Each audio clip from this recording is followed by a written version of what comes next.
இப்போ நீங்க பார்த்தீங்கன்னா, இதை தொடர்ந்து பேசும்போது கூட பெரியார் சார்ந்த மண் அப்படின்னு பேசுறாங்க. அதை எப்படி உங்க பார்வையில பார்க்குறீங்க? பெரியார் சார்ந்த மண்ணுன்னு யார் சொல்றாங்க? பெரியாரிஸ்டுகள் மட்டும்தான் சொல்லிட்டு இருப்பாங்க. மற்றவங்க யாருன்னா சொல்றாங்களா? பெரியாருக்கு முன்னாடி நிறைய பேர் இருந்திருக்காங்க, பெரியாருக்கு அப்புறம் நிறைய பேர் இருந்திருக்காங்க. சிறப்பாக சொன்னீங்க. விஜய் அவர்களுடைய வருகை வந்து போன வாட்டியே கேட்டிருந்தேன், அப்படியே மேலோட்டமாக போயிட்டீங்க. இன்னைக்கு அவர் மேலோட்டமாக இருக்கும்போது கூட இன்னைக்கு அறிவிச்சிட்டாரு, மாநாடை அறிவிச்சிருக்காங்க. அது அந்த வருகையை எப்படி பார்க்குறீங்க?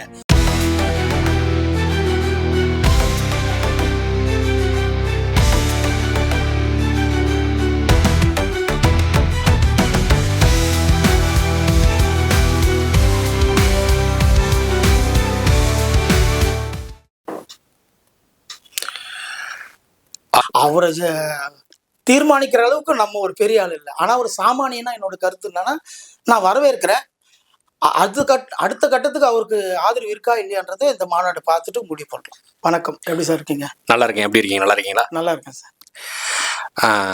போன வாரத்துடைய தொடர்ச்சி தான். நிறைய கேள்விகள் கேட்டிருந்தோம், அதுக்கு திறம்பட பதில்கள் சொன்னீங்க. உங்களுடைய அந்த திருவள்ளூர் மாவட்டத்திலிருந்து நீங்கள் வந்து இங்கே வந்து மேடைப்பாடல்களாக நிறைய இடத்துல பாடியிருக்கீங்க, எல்லாம் பண்ணியிருக்கீங்க. திரைப்படத்திற்கு நீங்கள் அந்த வாய்ப்புகள்லாம் கேட்டு அலைஞ்ச காலங்கள் இருக்கிறதா? சினிமாவை பொறுத்த வரைக்கும் எங்கேயும் நான் வாய்ப்பு கேட்டு அலைஞ்சி திரிஞ்சு அப்படிலாம் இதுமாரி நான் போன இன்டர்வியூவில் கூட சொல்லியிருப்பேன்.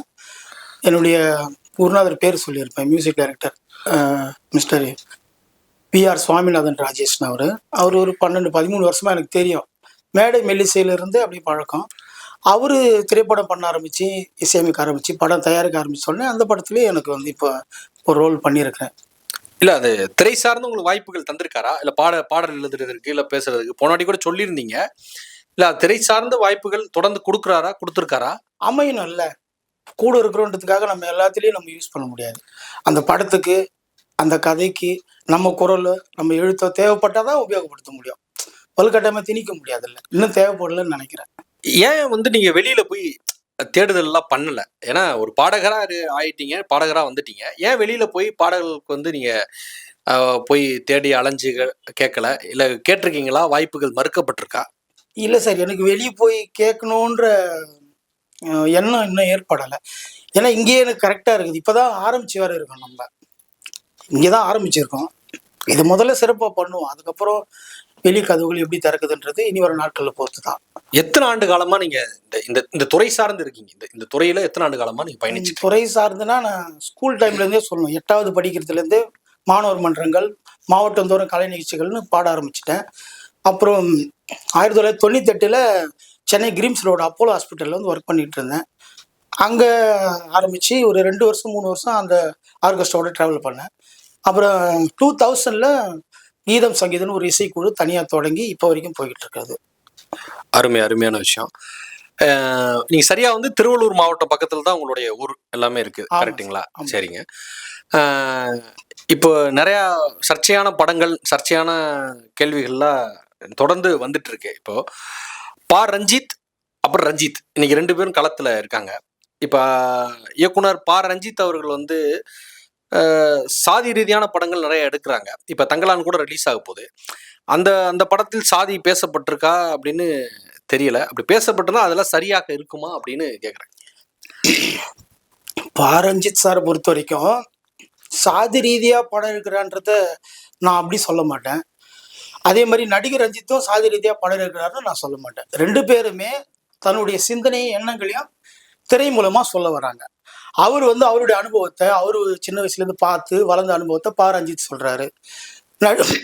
நடிகர் ரஞ்சித் வந்து அவரு சின்ன வயசுலேருந்து பார்த்து வளர்ந்து அவருக்கு கிடைச்ச அனுபவங்களை வச்சு அவர் திரையில ஒரு கதையை சொல்ல வர்றாரு. அவ்வளவுதான். இதுல நம்ம சாதியை பார்க்க வேண்டிய அவசியம் இல்லை. 2யுமே நான் படமா தான் பார்க்குறேன். இல்லை, அவர் தான் சொல்றாரு, என் படத்துல அரசியல் இருக்கு, என்னுடைய சாதி ஒரு இது இருக்கு, பற்று இருக்கு அப்படின்னு அவரு மறைமுகமாவே சொல்றாரு. அதுல என்னுடைய அரசியல் ஆழித்தனமா இருக்கு அப்படின்றாரு. அது எப்படி? அதனாலதான் நான் கேட்கிறேன். ஆமா, அது மக்கள் அரசியல். அவர் பேசுறது அவர் எப்படி வெளிப்படுத்துகிறாரு? இது மக்களுக்கான அரசியல். மக்கள் எப்படி வந்து அடக்கப்பட்டாங்க, ஒடுக்கப்பட்டாங்க, அந்த மாதிரி விஷயங்களை தான் நான் பேசுறேன் அப்படின்னு சொல்ல வர்றாரு. அவ்வளவுதான். இப்ப நீங்க பாத்தீங்கன்னா, இதை தொடர்ந்து பேசும்போது கூட இது பெரியார் மண், இது பெரியார் சார்ந்த மண் அப்படின்னு பேசுறாங்க. அதை எப்படி உங்க பார்வையில பாக்குறீங்க? அதுக்கு சரியான பார்வையா? பெரியார் மண், பெரியார் சார்ந்த மண்ணுன்னு யார் சொல்றாங்க? பெரியாரிஸ்டுகள் மட்டும்தான் சொல்லிட்டு இருப்பாங்க. மத்தவங்க யாருன்னா சொல்றாங்களா? திக சார்ந்தவங்க சொல்லுவாங்க. திராவிட கட்சிகள் பொதுவா பெரியாருடைய சித்தாந்தத்தை எடுத்து தான் முன்னெடுத்து தான் தங்களுடைய அரசியல் நகர்வே கொண்டு போறாங்க. பெரியார் மட்டும்தான்றத என்னால ஏத்துக்க முடியாது. பெரியாருக்கு முன்னாடி நெறைய பேர் இருந்திருக்காங்க. பெரியாருக்கு அப்புறம் நெறைய பேர் இருந்திருக்காங்க. அதிகமா பெரியாருக்கு ஏன் அவ்வளோ பெரிய பிம்பம் கட்டமைக்கப்படுதுன்னா, திராவிட கட்சிகள் தான் தொடர்ந்து தமிழ்நாட்ட ஆண்டுகிட்டே வராங்க தொடர்ந்து. நான் ஒரு 10 ஆண்டு இருப்பேன். அடுத்த 10 ஆண்டு நீ, அடுத்த 5 ஆண்டுனா, அடுத்த 5 ஆண்டுனா, இப்படி மாத்தி மாத்தி ஆண்டுகிட்டு வராங்க. திராவிட கட்சிகளுடைய யார் சித்தாந்தத்தை அடிப்படையா வச்சு இயங்குது திராவிட கட்சிகள்? பெரியாரை வச்சு தான் இயங்குது. அதனால அப்படி நமக்கு தெரிய வருது. அவங்களே தொடர்ந்து ஆள்றதுனால இது பெரியார் மண், பெரியார் மண்னு பேசப்படுது. அவ்வளவுதான். பெரியாரை தாண்டி சில பேர்கள்லாம் இருக்கீங்கன்னு சொல்றாங்கல்ல, அப்ப யாரு அவர்கள்? என் அறிவு கேட்டிய வரையும் தாத்தா ரெட்டமலை சீனிவாசனார் இருந்திருக்காரு, அம்பேத்கர் இருந்திருக்காரு. அதுக்கப்புறம் இப்போ நிறைய பேர் பாரதியார் பாரதியார் அப்படின்னு சொல்லுவோம்ல. பாரதியார் நம்ம மிகவும் முற்போக்கான ஒரு சமூகத்தை சார்ந்தவர்னு சொல்லுவோம். ஆனா அவர் பேசுறது எல்லாமே சராசரி மக்களுக்காகத்தான். பெண் உரிமையை அவர் பேசின அளவுக்கு யாருமே பேசல. இப்படி எல்லாருமே செயல்பட்டு தான் இருக்காங்க. எல்லாருமே அந்தந்த காலகட்டங்கள்ல அடுத்தடுத்த தலைமைகள் உருவாகிட்டு தான் இருந்திருக்குது. என்ன சொல்ல வரேன்னா, ஒரு தலைவர் ஒரு சாதியில பிறந்துட்டாருன்ற ஒரே காரணத்துக்காக பிடிச்சி அவரை வச்சுக்கிட்டு அவருக்கு ஒரு முத்திரையை குத்தி அப்படின்னு சொல்லக்கூடாது. அந்த தலைவர்கள் எல்லா மக்களுக்கும் பொதுவாக தான் ஒரு விஷயங்களை முன்னெடுத்தாங்க, பொதுவாக தான் போராடினாங்க. என் சாதிக்குன்னு எங்கேயும் தன்னை வெளிப்படுத்திக்கிட்டே இல்லை. இப்போ சமீபத்தில் தான் அந்த மாதிரி எல்லா தலைவர்களுக்கும் சாதி முத்திரை குத்தப்படுறது கொஞ்சம் வேதனையான விஷயம்தான். அதான் டாக்டர் அம்பேத்கர் அவர்கள் கூட சட்டம் பொதுவாக தான் எழுதப்பட்டார். ஆமா, தான் சாதிக்காக எழுதப்படலன்னு நிறைய இடத்துல சொல்லியிருக்காங்க. உண்மைதான். அதை தான் வெளிப்படுத்தி பேசுறீங்க. அது எல்லாரும் இப்ப பெரியார் அவர்களை தூக்கி பிடிக்கும் அளவிற்கு கூட இன்னைக்கு நான் சிறுபான்மையருக்கு பேசப்படுறேன், அப்புறம் தாழ்த்தப்பட்டவர்களுக்கான அரசியலை நான் முன்வைக்கிறேன்னு சொல்றாங்கல்ல, அவங்க கூட அம்பேத்கரை பேச மாட்டாங்க, பெரியார்னு பேசுறாங்க. பெரியார் பெருசாக தாழ்த்தப்பட்டவர்களுக்காக போராடியவரே இல்லை. அது அது உண்மையான விஷயம் தான். அவர் பொது உரிமையாக பேசினார் தவிர, அவர் தீக்கா சார்ந்தவர்களுக்காக உரிமைகளை பெற்று தந்தார் தவிர, தாழ்த்தப்பட்டவர்களுக்கான உரிமைகளை என்றுமே பெற்று தரல.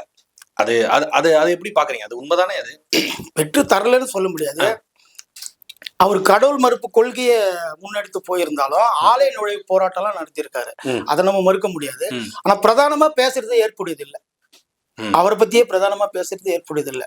அதுக்கு அடுத்த தலைமைகளையும் பேசுங்க, அதுக்கு முன்னாடி இருந்தவர்களையும் பேசுங்க. வரலாறு மறைச்சு இல்ல. என்னோட கேள்வி என்னன்னு கேட்டீங்கன்னா, பெரியாரை தூக்கி சுமக்கும் அளவிற்கு அம்பேத்கரை ஏன் தூக்கி சுமக்கல? இப்ப நீங்க அம்பேத்கரை பேசுகிறீர்கள்ல, பெரியாரை தூக்கி சுமக்கும் போது அம்பேத்கரை ஏன் தூக்கி சுமக்கல? அம்பேத்கர் சாதி தலைவர், அப்படிதானே முத்திரை குத்தி வச்சிருக்கிறோம். அப்ப முத்திரை குத்தி நீங்க யார் வச்சிருக்காங்க முத்திரை குத்தி? இப்ப எதிர்ப்புகள் பேசுறோம், எதிர்ப்புகள் தெரிவிக்கிறோம்னு சொல்ற திராவிட முன்னேற்ற கழகமே அம்பேத்கரை தூக்கி பிடிக்கல. அதுதானே இங்க கேள்வியா கேட்கப்படுது.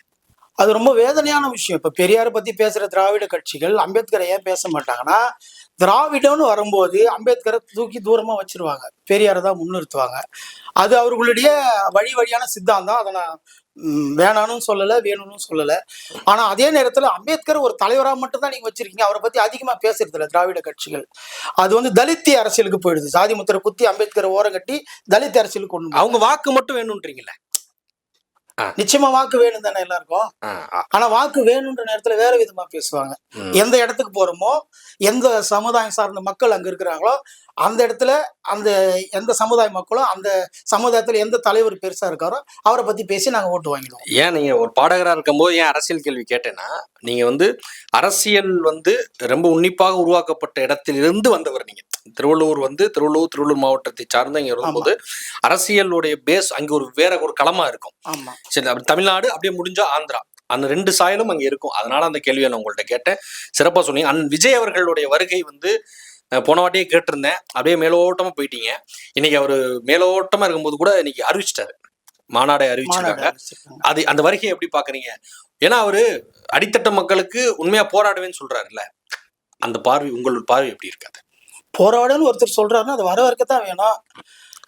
மாநாடு நடக்க போகுது. மாநாடுல என்ன பேச போறாரு, எந்த மாதிரி சித்தாந்தங்களை முன்வைக்க போறாரு, இன்னும் பெருசா ஒரு அரசியல் கட்டத்துல தன்னை பயங்கரமா இன்னும் பெருசா நான் என்ன செய்ய போறேன், நான் பண்ண போறேன், என்னுடைய எதிர்காலங்கள் திட்டங்கள்னா, மக்கள் நலனுக்கு உண்டான திட்டங்கள் என்ன அப்படின்னு இது வரைக்கும் தன்னை வெளிப்படுத்திக்கல. இப்ப பாக்கலாம் அந்த மாநாட்டுல எப்படி பேசுறாருன்றதை பொறுத்துதான். அவரை தீர்மானிக்கிற அளவுக்கு நம்ம ஒரு பெரிய ஆள் இல்லை. ஆனா ஒரு சாமானியனா என்னோட கருத்து என்னன்னா, நான் வரவேற்கிறேன். அடுத்த கட்டத்துக்கு அவருக்கு ஆதரவு இருக்கா இல்லையான்றதை இந்த மாநாடு பார்த்துட்டு முடிவு பண்ணலாம். இவ்வளோ அருமையாக பேட்டிலாம் கொடுக்குறீங்க, பேசுறீங்க, எல்லாமே பண்ணுறீங்க. நல்லா பேச்சாளர், நல்லா பாடகர். போனாட்டி கூட நல்லா பாடினீங்க. நன்றி சார். நிறைய இடத்துல நீங்கள் உங்களுடைய குரல்கள், உங்களை மாதிரி ஆட்களுடைய குரல்கள்லாம் வெளியே பெருசாக தெரியல. அது மிகப்பெரிய ஒரு வருத்தமாக இருக்குது.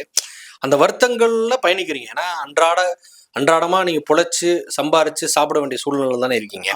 அப்படிதான் போயிட்டு இருக்கு அப்படின்னு நீங்கள் போன வாட்டியே வருத்தப்பட்டு சொன்னீங்க. அந்த வலியும் வேதனையும் உங்கள்ட்ட எப்படி அதை நீங்கள் அதை தாங்கி சுமந்து இதெல்லாம் பேச முடியுது, பாட முடியுது?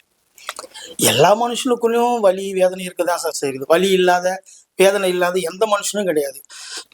அது அடித்தட்டில் இருக்கிற மனுஷனா இருக்கட்டும், உச்சாணி கொம்புல இருக்கிற ஒரு மனுஷனா இருக்கட்டும், எல்லாருக்குமே அது இருக்குது. ஆனா அது எந்த நேரமும் அதையே நம்ம திங்க் பண்ணிட்டு இருக்க முடியாது. அதில் அடுத்த கட்ட நகர்வுன்னு ஒன்று இருக்குது எல்லா மனுஷனுக்கும். தினமும் தினசரி வாழ்க்கையில அடுத்தடுத்த விஷயங்கள் தொடர்ந்து அப்படியே நகர்ந்து போய்கிட்டே இருக்கணும். அவ்வளவுதான். தேங்கி அங்கேயே உட்காந்துட்டோம்னா நமக்கு பின்னாடி என்ன பண்ண போறது தெளிவில்லாம போயிடும். எங்களுக்கு இருக்குது தான்.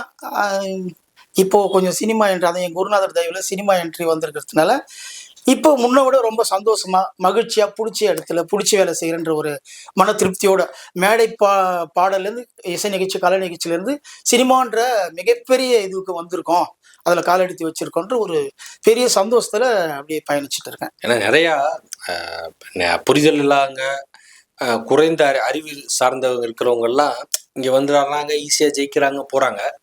இவ்வளோ தூரம் நீங்கள் பயணிக்கிறீங்க, இவ்வளோ தூரம் பேசுகிறீங்க, இவ்வளோ தூரம் உங்களால் செயல்பாட்டுகள்லாம் முடியுது அப்படின்னு சொல்லும்போது, நீங்கள் இவ்வளோ பெரிய இடத்திற்கு நம்ம வர முடியலேன்னு என்னைக்காச்சும் ஃபீல் பண்ணியிருக்கீங்களா? இல்லை, இப்போ நான் வந்திருக்கிறதே ரொம்ப பெரிய இடம்னு நான் ஃபீல் பண்ணுறேன். இவ்வளோ பெரிய இடத்துக்கு வர முடியலன்னு ஒரு இடத்த பார்த்து என்னால் ஆதங்கப்படுற நிலை இல்லை. இப்போ நான் இருக்கிற இடமே நிறைய பேர் என்னை பார்த்து ஆதங்கப்படுற இடத்துல தான் நான் இருக்கிறேன். என்னடா இப்போ நம்ம கூட மேடையில் பாடிட்டு இருந்தா, ஒரு 3 வருஷம் முன்னாடி வரைக்கும் கச்சேரியில் இருந்தா, இப்போ திடீர்னு பார்த்தா படத்தில் நடிக்கிறேன்றான், ப்ரொமோஷன் போஸ்டர்லாம் போடுறான், இப்படி வரலாம் பார்க்குறான் அப்படின்னு வெளியே ஃப்ரெண்ட்ஸ் சர்க்கிள்லேயே என்னை வெளியிலேருந்து கால் பண்ணி பேசும்போது அது எனக்கு ரொம்ப சந்தோஷமா இருக்குது. இப்போ நான் இருக்கிற இடமே எனக்கு மிகப்பெரிய ஒரு இடமா தான் நான் உணர்றேன். புரியுது. ரொம்ப ஏன்னா அந்த மாதிரி ஆட்கள்லாம் ரொம்ப ஃபீல் பண்ணி பேசுவாங்க. அந்த மாதிரி அங்கே ரொம்ப கஷ்டப்பட்டு இப்போ பாடும்போது ரொம்ப சந்தோஷமா பாடி முடிச்சிட்ட பிறகு அவர்கள் வாழ்க்கையிலும் அதான் சோகங்கள்லாம் நிறைஞ்சிருக்கும். அவர்களுடைய வாழ்வாதாரம் மாறுறதுக்கு, மாற்றங்கள் உருவாக்குறதுக்கு நிறைய திட்டங்கள்லாம் இங்கே தேவைப்படுது. பொன்னாடி சொல்லியிருந்தீங்க. அந்த மாதிரி திட்டங்களை முன்வைக்கிறதுல ஏதாவது ஒரு விஷயங்கள் எங்களுடைய வாழ்க்கையை மாற்றணும், தரத்தை உயர்த்தணும்னா என்ன சொல்லுவீங்க சார்? முட்டைக்கு ஒரு வாரி இருக்கு, டாஸ்மாக்கு வாரியம் இருக்கு. இங்க வாரியம் இல்லாத துறையே இல்லை. இந்த மாதிரி மேடை மெல்லிசை கலைஞர்களுக்கு ஒரு தனிப்பட்ட ஒரு வாரியம்னு ஒன்று இருந்து அது நல்லா செயல்பட்டா அடுத்தடுத்து இப்போ போன வாட்டி நீங்களும் கேட்டிருந்தீங்க, இப்போ நடிகர் சங்கத்துல நாடக நடிகர்கள்லாம் வாக்கு செலுத்துறாங்க. அதே மாதிரி இசைக்கலைஞர்கள் சங்கத்துல மேடை மெல்லிசை கலைஞர்கள் ஏன் வாக்கு செலுத்தக்கூடாது, அது எந்த மாதிரி அந்த ப்ராசஸ் போயின்னு இருக்குது நீங்க கேட்டீங்க. இப்போ நானும் அதை தான் சொல்ல வரேன். அதே மாதிரி இப்போ மேடை மெல்லிசை கலைஞர்களையும் கூப்பிட்டு இதில் ஜாயின் பண்ணி ஒரு புத்துணர்வு கொடுத்தாங்கன்னா தமிழ்நாட்டில் இருக்கிற எல்லா தலைநகர்லையும் எல்லா மாவட்டங்களிலும் இருக்கிற இசை கலைஞர்கள் வாழ்க்கையில் ஒரு மறுமலர்ச்சி ஏற்படும், ஒரு புத்துணர்ச்சி ஏற்படும். ஏன்னா ஏற்கனவே டிஜே பண்ணி டிஜேவை நம்ம தடுக்க முடியாது. நீங்கள் கல்யாணம் பண்ணுறீங்க, உங்கள் பையன் கல்யாணத்தில் என்ன வைக்கணும்னு நீங்கள் தான் முடிவு பண்ணுவீங்க. நீங்கள் டிஜே வைக்காதீங்க, இசை நிகழ்ச்சி வைங்கன்னு நான் சொல்ல முடியாது இல்லையா? அப்போது இதெல்லாம் கொஞ்சம் இசை கலைஞர்களுக்கு கொஞ்சம் பூஸ்ட் பண்ண மாதிரி இருக்கும். அருமை. உங்களுடைய எண்ணங்களும் உங்கள் செயல்களும் நிறைவேறட்டும். தொடர்ச்சியாக அடுத்தடுத்த வாரங்களை தொடர்ந்து உங்கள்கிட்ட நிறைய விஷயங்களை கேட்போம், பகிருங்கள் எங்களுடைய ஆர்விஆர் ஸ்டுடியோஸ்க்கு. இவ்வளவு நேரம் ஒதுக்கி எங்களுக்கு பேட்டி கொடுத்ததற்கு மிக்க நன்றி. ஆர்விஆர் ஸ்டுடியோஸ் நேயர்களுக்கு என்னுடைய அன்பான நன்றி, நிர்வாகிகளுக்கும் நன்றி. தொடர்ந்து இந்த சேனலை பாருங்கள், சப்ஸ்கிரைப் பண்ணுங்கள். நன்றி, வணக்கம்.